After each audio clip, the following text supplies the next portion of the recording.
തൊടുപുഴയിൽ പുലി ഇറങ്ങിയതായി ആശങ്ക.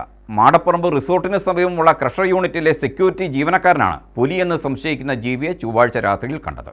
എന്നാൽ ഇക്കാര്യത്തിൽ വനംവകുപ്പ് ഉദ്യോഗസ്ഥർ സ്ഥിരീകരണം നൽകിയിട്ടില്ല. കരിങ്കുന്നം മുട്ടം ഗ്രാമപഞ്ചായത്തുകളുടെ അതിർത്തിയായ ഇല്ലിചാരിമലയിലും സമീപ പഞ്ചായത്തായ പുറപ്പുഴയിലും അടക്കം പുലിയെ കണ്ടതായ വാർത്തകൾക്ക് പിന്നാലെയാണ് ഇപ്പോൾ തൊടുപുഴ നഗരത്തിലും പുലി പ്രത്യക്ഷപ്പെട്ടതായ വാർത്ത. തൊടുപുഴ പുളിയൻമല സംസ്ഥാന പാതയോരത്ത് മാടപ്പറമ്പിൽ റിസോർട്ടിന്റെ ഉടമസ്ഥതയിലുള്ള ക്രഷർ യൂണിറ്റിലാണ് പുലിയെ കണ്ടതായി പറയുന്നത്. ക്രഷർ യൂണിറ്റിലെ സെക്യൂരിറ്റി ജീവനക്കാരനായ ജോസഫ് ചൊവ്വാഴ്ച രാത്രിയും ബുധനാഴ്ച പുലർച്ചെയുമായി ഇവിടെ 5ഓളം പുലികളെ കണ്ടതായി പറഞ്ഞു. അതായത് ആദ്യത്തിന് കണ്ടത് കൃത്യസമയം എനിക്ക് പറയാൻ പറ്റില്ല. 9:10 ഇടയ്ക്കാണ് ആദ്യത്തിന് കണ്ടത്. 9:10 ഇടയ്ക്കാണ് ആദ്യം കണ്ടത്.